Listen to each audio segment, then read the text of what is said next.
النور شفاء صدور.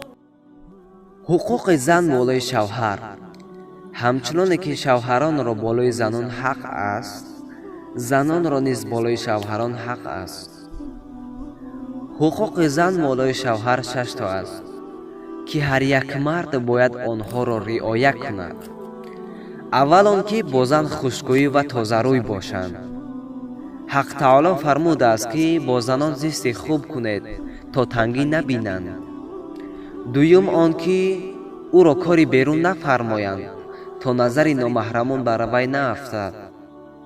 ҳаққи сеюм он ки илму адабу шароити ӯро биомӯзонед. аз фароизу ва ибодату илму ҳайзу нифозу намозу рӯза ва ғайраҳо онро омӯзонед. расули акрам саллаллоҳу алайҳи васаллам фармуданд ки сахттарин азоб дар рӯзи қиёмат касеро бошад ки аҳли худро нодон гузорад ва аз умури дин онҳоро наомӯзонад.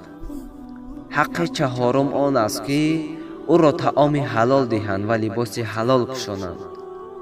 расули акрам саллаллоҳу алайҳи васаллам фармуданд ки гӯште ки аз ҳаром рӯяд оташ бар он авлотар аст. ҳаққи панҷум он аст ки дар нафақа ӯро наранҷонанду моли ӯро бе иҷозати ӯ нахӯранд. ҳаққи шашум он аст ки ранҷе ки аз он расад сабру таҳаммул кунанд то савоб ёбанд.